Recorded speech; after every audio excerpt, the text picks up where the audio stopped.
사람들 사이에서는 때때로 연인에게 신발을 선물하는 것이 좋지 않다는 이야기가 전해집니다. 이러한 속설은 주로 서양에서 유래했지만 동양 문화에서도 특정 선물을 주고받는 것이 금기시되는 경우가 있습니다. 선물은 단순히 물건을 교환하는 행위가 아닙니다. 매우 의미 있고 중요한 사람에게 주는 것이며 선물 자체에는 깊은 의미와 세심한 배려가 담겨 있어야 합니다. 오늘 여러분에게 소개할 내용은 선물로 주고받기에 부적절한 물건들에 대한 것입니다. 우리 선조들은 선물에 담긴 의미와 에너지를 매우 중요하게 여겼습니다. 따라서 친분이 깊다 하더라도 주의해야 할 선물이 있으며 이는 선물을 주는 사람과 받는 사람 모두에게 부정적인 영향을 미칠 수 있기 때문입니다. 예를 들어 가위는 관계를 끊는 상징으로 여겨져서 선물로 적합하지 않으며 시계 역시 관계의 종류를 암시할 수 있어 선물로 권장되지 않습니다. 이 글을 통해 동양 문화와 풍수, 지혜를 바탕으로 어떤 선물들이 왜 금기시되는지 그 배경에 대해 알아보도록 하겠습니다. 여러분도 이를 참고하여 소중한 사람에게 선물을 할 때 신중을 기하시길 바라며 이로 인해 불필요한 어려움에 직면하지 않기를 바랍니다. 지금 구독 버튼을 눌러 대바군을 함께 가져가시기 바랍니다. 선물은 단순한 물건을 넘어서 상징적인 가치를 지니며 받는 사람에게 기운과 복을 가져다 주어야 합니다. 마음을 담아 정성스럽게 선택한 선물이야말로 진정한 의미를 전달하는 방법입니다. 선물을 줄 때에는 상대방이 진정으로 필요로 하는 것을 고려하는 세심함이 필요합니다. 특히 명예, 행복, 재물, 번영과 같은 중대한 의미를 상징하는 선물은 더욱 신중하게 선택해야 합니다. 선물이 그 안에 담긴 의미와 정성을 제대로 전달할 수 있도록 하는 것이 중요하며 부담이 될 수 있는 명예를 상징하는 선물이나 오히려 역효과를 낼 수 있는 행복을 상징하는 선물은 신중히 고려하여야 합니다. 이러한 선물은 오직 필요한 사람에게만 제공되어야 하며 의미 없이 누구에게나 주어져서는 안 됩니다. 우리 선조들은 몇몇 특정한 물건들을 매우 중요하게 여겼으며 이러한 물건들은 다른 이에게 주거나 받아서는 안 된다고 강조하였습니다. 이 물건들을 가지고 있으면 나쁜 기운을 불러일으킬 수 있다고 믿었습니다. 이러한 가르침은 오랜 시간 동안 전해져 내려오며 우리에게 중요한 교훈을 주고 있습니다.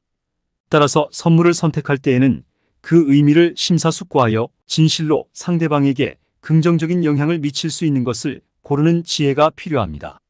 절대 함부로 선물하면 안 되는 물건 첫 번째는 모자입니다. 모자는 단순한 의류가 아닌 개인의 명예와 직위를 상징하는 중대한 물건으로 여겨집니다. 우리의 선조들은 자신의 모자를 다른 사람에게 빌려주지 않는 것을 철칙으로 여겼습니다. 특히 사모는 관직의 수준에 따라 착용하는 규정이 경국대전에 의해 엄격히 정해져 있었습니다. 심지어 조문을 갈 때에도 이러한 규정은 매우 엄격하게 준수되었습니다. 명예는 공유될 수 없는 매우 소중한 가치를 지닙니다. 이러한 모자는 여러분의 사회적 위치와 명예를 대변하는 중요한 상징물입니다.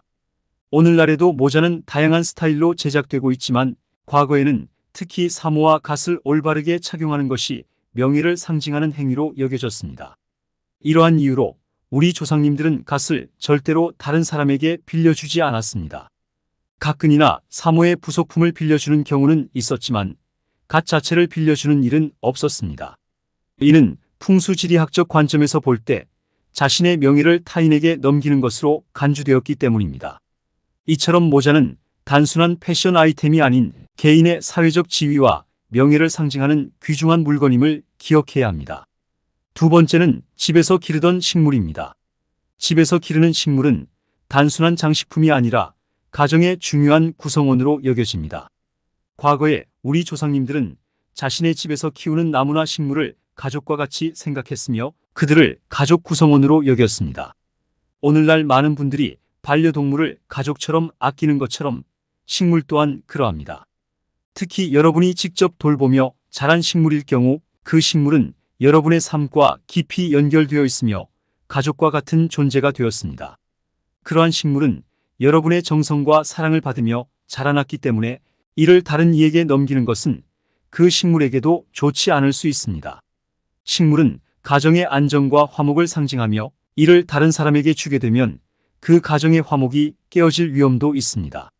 따라서 만약 실제로 식물을 선물할 필요가 있다면 식물 전체를 주는 것이 아니라 그 식물의 일부를 나누어 존경하거나 소중히 여기는 사람에게 전달하는 것이 좋습니다. 이 방법은 식물을 통한 선물의 의미를 유지하면서도 기존의 가정 화목을 보호하는 현명한 선택이 될 수 있습니다. 세 번째는 책입니다.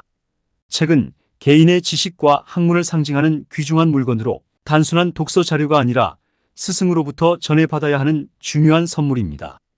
특히 자신이 존경하는 인물이 친필로 서명한 책은 그 의미가 더욱 특별해집니다. 내 서재에 있는 책들은 단순히 소유물이 아니라 나의 지식과 권위를 나타내는 상징적인 요소입니다. 풍수학적 관점에서도 책은 개인의 학문적 성취와 지식을 상징하는 중요한 역할을 합니다.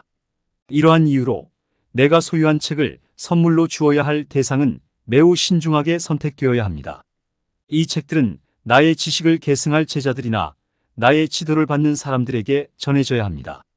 제자나 후배들에게 책을 선물하는 것은 내 학문과 지식이 다음 세대로 전달되길 바라는 마음에서 비롯됩니다. 책은 이렇게 나의 학문적 권위와 성취를 상징하기 때문에 함부로 누구에게나 주어져서는 안 되는 매우 중요한 물건입니다. 이처럼 책은 깊은 의미를 지니며 선물로 삼을 때에는 그 가치와 상징성을 고려하여 신중히 선택해야 합니다. 네 번째는 오래된 가구들입니다. 가구는 풍수적으로 가정의 안녕과 행복을 상징하는 중요한 요소입니다. 만약 가구가 오래되어 사용하기 어려운 상태가 되었다면 이를 폐기하는 것이 바람직합니다. 그러나 이러한 가구를 다른 사람에게 넘기는 것은 피해야 합니다. 이는 풍수학적으로 가정에서 분가가 일어난다는 의미를 내포하고 있기 때문입니다. 우리 조상들은 가구를 한번 들여놓으면 절대로 바꾸지 않았으며 심지어 폐기하는 것조차 꺼려했습니다. 가구를 버림으로써 가정에서 중요한 구성원이 떠나는 것과 같은 의미가 될 수 있기 때문입니다.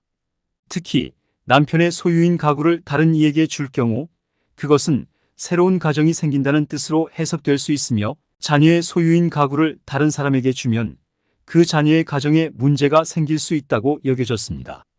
따라서 가구는 가정의 안정과 직결된 물건으로 다른 이에게 주는 일은 가급적 피해야 합니다. 오래된 가구가 더 이상 사용할 수 없게 되면 그것을 타인에게 주는 대신 적절히 폐기하는 것이 중요합니다. 이렇게 함으로써 가정의 행복과 안정을 유지할 수 있으며 가정에 나쁜 영향을 미치는 일을 방지할 수 있습니다. 다섯 번째는 지갑입니다. 지갑은 단순한 소지품을 넘어서 여러분의 재물운을 상징하는 중요한 아이템입니다. 우리 조상들은 종이나 비단으로 만든 지갑을 사용하였으며 이 지갑에 자신의 문양이나 글귀를 새겨 넣었습니다. 풍수학에서는 지갑을 다른 사람에게 주는 것이 자신의 재물운을 넘겨주는 행위로 간주됩니다. 특히 사용하던 헌 지갑을 남에게 주는 것은 절대로 피해야 합니다. 새 지갑을 선물로 준다 하더라도 받는 사람이 여러분의 가족이나 가까운 사람이 아니라면 이는 큰 무례가 될 수 있습니다. 이는 마치 남을 무시하는 행위로 해석될 수 있으며 내가 부유하니 내 재물을 너와 나누겠다는 식으로 인식될 수 있기 때문입니다. 이러한 선물은 가족 간에는 사랑과 행복의 표현이 될 수 있으나 타인에게는 불쾌감을 줄 수 있는 행위로 여겨집니다. 또한 재물이 나누어진다는 점을 고려하면 세계 어디에서나 지갑을 가족이 아닌 타인에게 선물하는 일은 드물습니다. 이는 지갑이 재물운을 상징하고 개인의 경제적 상태를 반영하는 중요한 물건으로 여겨지기 때문입니다. 명심해야 할 것은 지갑은 절대로 함부로 다른 사람에게 주어서는 안 되는 물건이라는 점입니다. 이러한 사항을 잘 이해하고 신중하게 판단하여 행동하는 것이 중요합니다. 이제 절대 받아서는 안 되는 물건들에 대해 말씀드리겠습니다. 첫 번째로 언급할 오래된 가구는 사용한 사람의 정신과 기운이 담겨 있는 물건입니다. 살아있는 사람이 사용했던 가구도 문제가 될 수 있지만 특히 세상을 떠난 사람이 사용하던 가구는 가져오거나 소유하는 것이 피해야 할 일입니다. 이는 가정의 평화와 안정을 해칠 수 있기 때문입니다. 물론 아직 정이 배어들지 않은 새 가구라면 문제가 되지 않을 수 있습니다. 그러나 남의 가구를 받을 때는 그 가구를 얼마나 오래 사용했는지를 반드시 확인해야 합니다. 때로는 아파트 공간에서 버려진 가구를 주워오는 경우도 있는데 이는 절대로 권장되지 않습니다. 가구에는 그것을 사용했던 사람의 에너지가 남아있기 때문입니다. 가구를 얻거나 가져올 때는 그 가구의 역사를 고려하여 신중한 결정을 내려야 합니다. 오래된 가구는 단순히 사용을 위한 물건이 아니라 그 안에 담긴 감정과 기운을 고려해야 합니다. 가정의 행복과 안정을 위해 세심하게 접근하는 것이 중요합니다. 두 번째로 주의해야 할 것은 다른 사람이 사용하던 가정용품, 특히 날카로운 물건이나 이야기가 담긴 그림이나 액자입니다. 날카로운 물건들, 예를 들어 칼이나 가위는 집안의 불화와 갈등을 초래할 수 있습니다. 이러한 물건들은 집안에 나쁜 기운을 불러올 수 있기 때문에 매우 조심스럽게 다뤄야 합니다. 또한 특정 사연이 담긴 그림이나 액자 또한 문제가 될 수 있습니다. 이런 물건들은 내포된 이야기와 에너지로 인해 집안의 평화를 깨트리고 분쟁을 일으킬 수 있습니다. 이러한 물건을 집에 들이면 불길한 기운이 맴돌게 될 가능성이 있습니다. 따라서 이런 종류의 물건들을 단순히 다른 사람에게서 받는 것은 피해야 합니다. 그러나 정말로 이러한 물건을 소유하고 싶다면 반드시 구매하여야 합니다. 어떤 물건이든 돈을 지불하고 구입하는 순간 그 물건은 더 이상 불길한 물건이 아니라 우리 집을 보호하고자 들여놓는 물건이 됩니다. 이렇게 돈을 주고 구매하는 행위는 그 물건에 내재된 에너지를 변화시켜 긍정적인 기운으로 전환시키는 효과가 있습니다. 이는 물건의 부정적인 영향을 중화시키고 집안에 좋은 기운을 유도할 수 있는 방법입니다. 세 번째로 유의해야 할 것은 망자의 옷이나 사용하던 도구들입니다.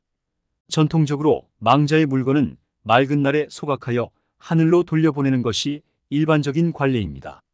이는 부모님과 같은 가까운 사람의 물건일 경우에도 마찬가지입니다. 타인의 물건이라면 더욱 조심해야 하며 돈을 주고 구매했다 하더라도 그 물건들은 불길한 기운을 내포할 수 있습니다. 삶과 죽음은 각기 다른 영역에 속하며 살아있는 이의 영역에 속한 물건들은 긍정적으로 해석할 여지가 있지만 사후의 영역에 속한 물건들은 흉한 기운을 가질 가능성이 높기 때문에 폐기하는 것이 안전합니다. 그러나 부모님과 같은 가까운 사람의 유품의 경우는 조금 다를 수 있습니다. 부모님의 물건 중 일부는 사의 기운이 강하지 않아 보관해도 큰 문제가 되지 않을 수 있습니다. 이러한 물건들은 추억과 애정이 담겨 있어 부정적인 영향을 덜 미칠 수 있습니다. 그렇지만 이 경우에도 지나친 보관은 피해야 합니다. 망자의 물건을 소각하여 하늘로 보내는 행위는 그들의 영혼을 안식시키고 삶의 영역에서 사의 기운을 분리시켜 가족의 평화와 안정을 유지하는 데 도움이 됩니다. 이 과정을 통해 망자의 기운이 올바르게 처리되어 가족이 안정을 찾을 수 있습니다. 풍수학은 무의식에 영향을 미치는 요소를 통해 좋고 나쁨을 판단하는 학문입니다.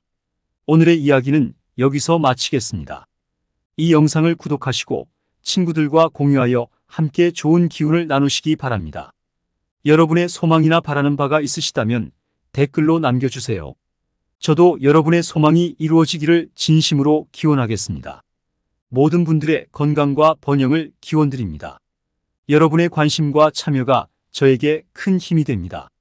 꼭 구독 버튼을 누르시고 이 영상을 다른 이들과 공유하여 긍정적인 에너지가 널리 퍼지길 바랍니다.